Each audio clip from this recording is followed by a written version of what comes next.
The Fallschirmjäger were the paratrooper branch of the German Luftwaffe before and during World War II. The word is from the German Fallschirm or parachute and Jäger or hunter, the light infantry of the Prussian army. It is a little known fact that the Soviet Union was the first country to demonstrate the military possibilities of airborne infantry in the 1930s with a series of maneuvers held in 1935. The exercise managed to land 1,000 troops through airdrops, followed by another 2,500 soldiers with heavy equipment delivered via air landings. The gathered forces proceeded to carry out conventional light infantry attacks with the support of heavy machine guns and light artillery.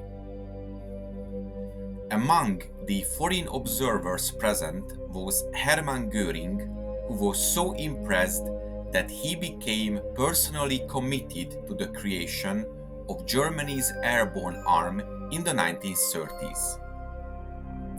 As the Prussian Prime Minister, he had ordered the formation of a specialist police unit in 1933, the Polizeiabteilung or Police Battalion WECKE, devoted to protecting Nazi Party officials. The organization of this unit was entrusted to Major Walter Wecke of the Prussian police force, who had assembled a special detachment of 14 officers and 400 men within just 2 days. The unit carried out conventional police duties for the next 2 years, but in April of 1935, Göring transformed the unit into Germany's first dedicated airborne regiment, giving it the military designation Regiment General Göring. The unit was incorporated into the newly formed Luftwaffe on the 1st of October of the same year, and training commenced. Göring also ordered that volunteers be drawn for parachute training. These volunteers would form the core for the future Fallschirmtruppe.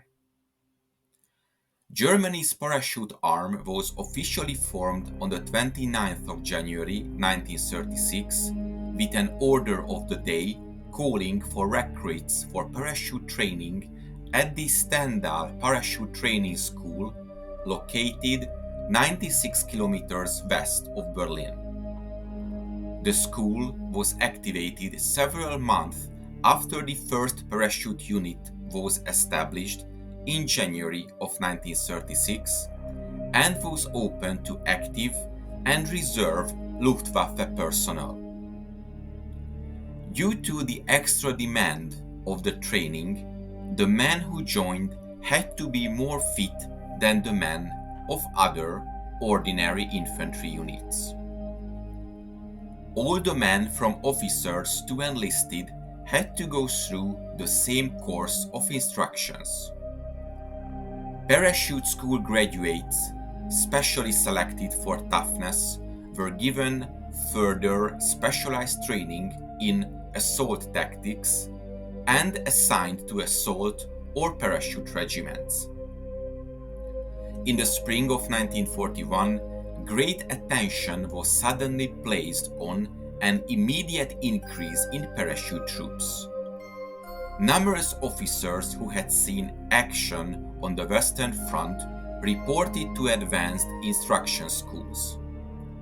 Training was given both in open and rugged terrain, and in dropping of equipment and supplies in flights both day and night. The training program was divided into ground and air phases.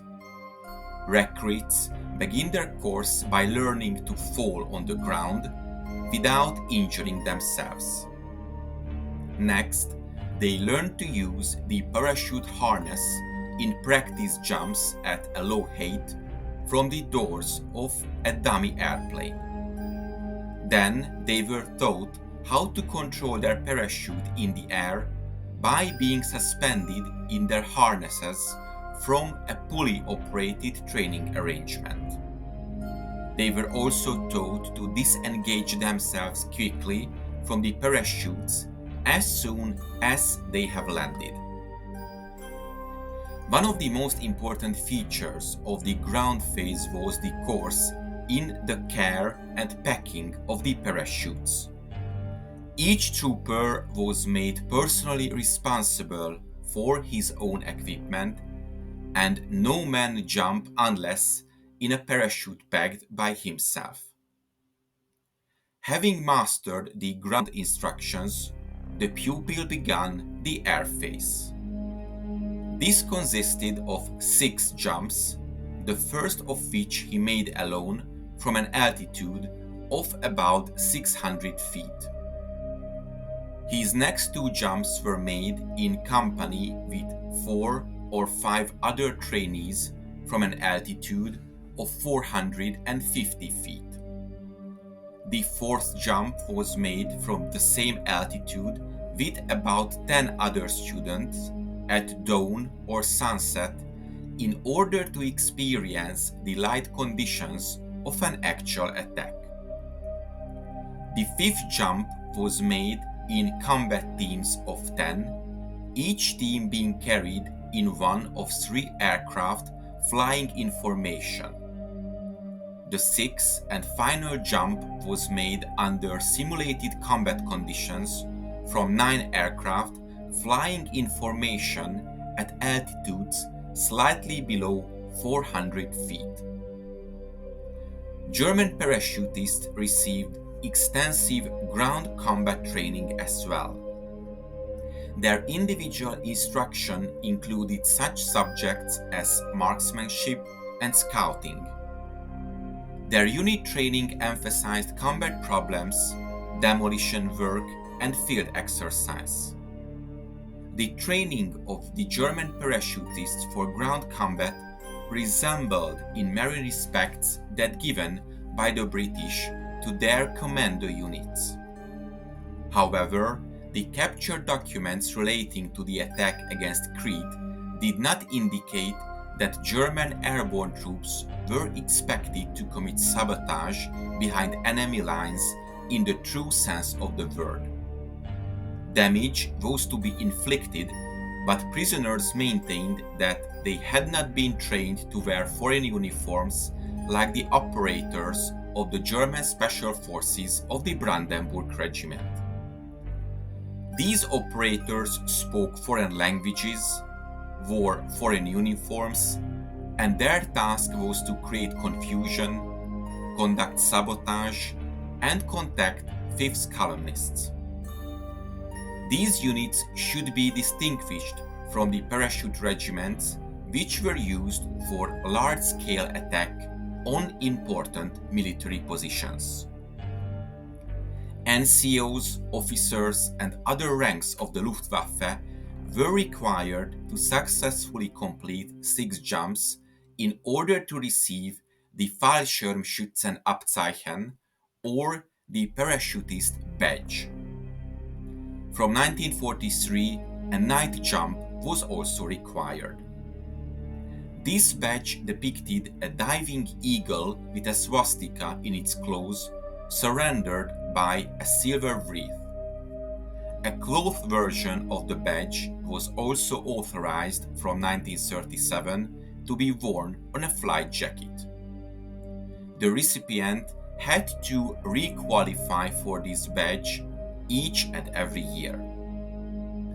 It is interesting to note that the Waffen-SS personnel of the 500th SS Parachute Battalion were awarded the Luftwaffe badge after they passed the jump and other test requirements.